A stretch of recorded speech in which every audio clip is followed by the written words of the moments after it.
It's minicamp and OTA season, and today we're looking at the Denver Broncos and getting a good look at Bo Nix. We're going to watch him throw the ball around, work through some drills.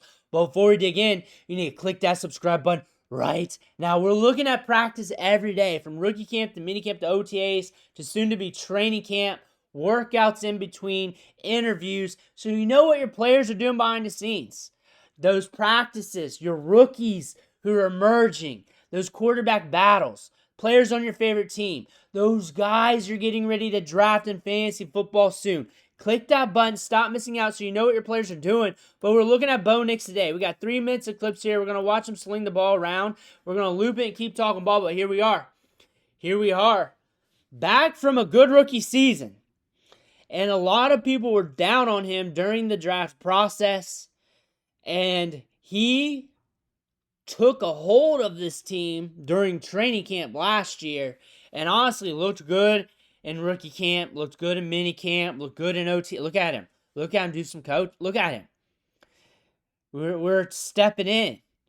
This is a quarterback with a lot of experience at the college level. So mature. Been around the game. Come in as a rookie last year. And I knew things were coming ahead for him with the Broncos. And I say this story all the time when I'm talking about other prospects. It's the joint practices. The joint practices, when you have young prospects competing or just a competition in general, that's when things come to a head. Because that is like the preseason game on steroids there. Because you're getting that preseason game, but rep after rep after rep after rep, different looks just happening rapidly. During that time, there was a 2-minute drill. It was a joint practice with the Packers. Him getting the ball out there. Joint practice with the Packers there. 2-minute drill. He's running it. Flawless. Leads them down there. After that, that's when the media starts to kick it in. That's when the beat writers start talking them up a little bit more. They had a score every week of which quarterback was winning what practices, and he was beating out the gatekeepers. You looked at what was there on the depth chart, they were gatekeeper quarterbacks. Like, if you beat them, you're walking right through that gate to the starting job, and that's what he did. You see him being fluid in the pocket. He's very safe and sound with the football. There's Troy Franklin, one of our favorite wide receivers there from last year's class, especially him falling in the draft. What if he takes a step forward? What if we get a step forward from Franklin?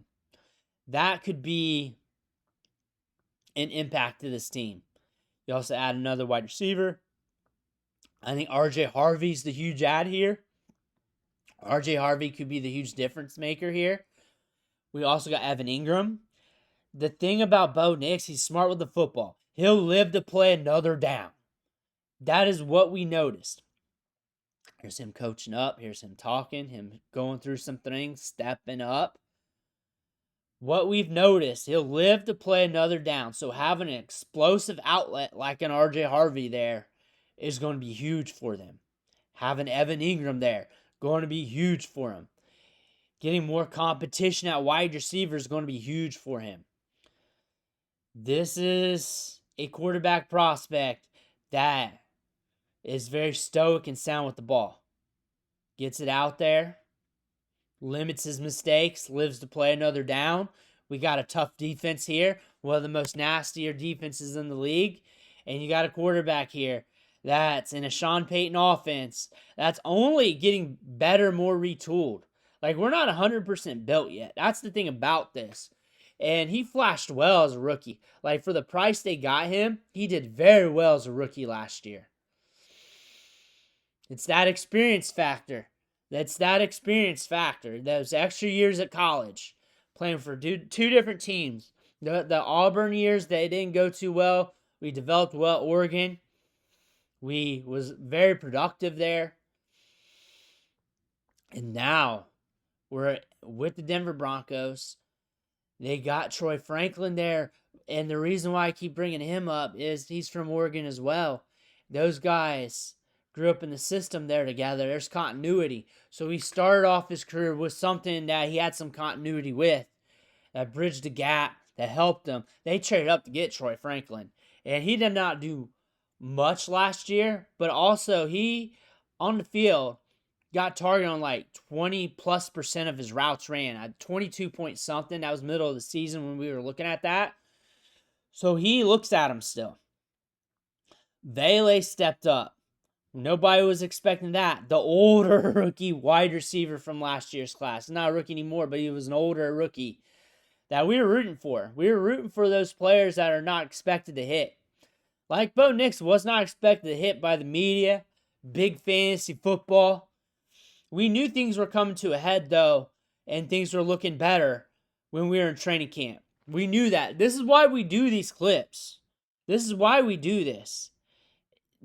Because it was out there, but it wasn't prominent that he was winning this battle, that he was winning this quarterback battle last year. He was stepping up looking good, especially in those joint practices when things were stamping out, because it was coming to a head prior to that. Courtland Sutton's a stud, just very underrated. But the notion of him taking over this offense, like here, we weren't surprised that he was named the starter. A lot of the football world was surprised during that time. Maybe not in Denver Bronco land. Maybe not there. Maybe not in that area because you got more of those reports. But a lot of the football world was very surprised. Now we're seeing him come to his own a little bit. I would not be surprised if he develops more of that moxie. I would not be surprised if we see more out of him this year. Would not be surprised. I would not be surprised if he takes a step forward. Now, if you're looking at this from a fantasy football perspective, real football, fantasy football, two totally different things. Fundamentally, for redraft, home league-based redraft leagues, you're looking at late-round quarterback prospect here, streaming quarterbacks. You're in that range. So if you're looking at him, you're also looking at that range of quarterbacks. Pick your poison. Look at the schedule. Look at what's coming up there. And then on top of that, you're looking to pound out running backs and wide receivers. That's where you're really at here. When you're looking at super flex leagues, when it comes to a quarterback position, once they're established, it's like teeth pulling quarterbacks. Like you really got to pay up for them. And sometimes you're paying up for jabroni backups or just jabroni older quarterbacks that you know are not going to have the job by the end of the season. It's definitely not in like 2026, 2027. Like you got to pay up to get that production. So I would not be surprised in a lot of leagues he's just being held with a vice grip. But you're looking at a quarterback here that is a little bit more fluid on the market. That's a little bit more obtainable.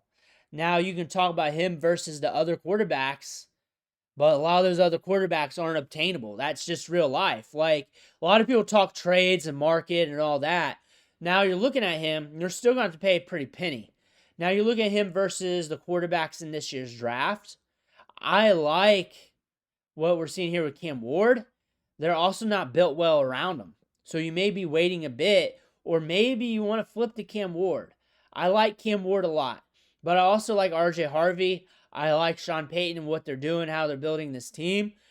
But I also look at this team being in position of being in some slower paced matchups, week to week to week. That's what we could be seeing here from him, some slower paced games, because you got that tough defense there, and you can rely on the run. But this is also a quarterback that can move the chains, that I believe that's going to be very stable for the long haul. I think you can catch him at a good discount. I think that discount is also going to be a little bit hefty in price tag. If you're talking about 1 QB leagues, look at your waiver wire. If there's startable quarterbacks there, you may want to just stand put and just play the matchups with those guys if injuries hit you, and stand put and just load up at running back and wide receiver for the strategy. Or if you want to pay down, get you a Bo Nix and a pick to get you a running back in this year's draft. Like maybe you can get him and RJ Harvey if you want to do the running back quarterback stat. That's a DFS move. That's a DFS strategy that we sometimes implement or use, because that word came out funny off my tongue, in daily fantasy football. I'm talking DraftKings and stuff, to create stacks. If you want to do that stack, if you want to do something like that, I'm saying, hey, get him and another player, him and another pick. If you're talking macro strategy, if you want to do something like that, that's something you could explore. But still, Bo Nix, I look for him to be on this team for a bit. I look for his fantasy football value to be up and down. I look for that to be okay. I look for him to have some productive moments as well, because we are in the AFC West. However, AFC West has some defenses there. Like the Chiefs, defense nasty. Denver's defense nasty.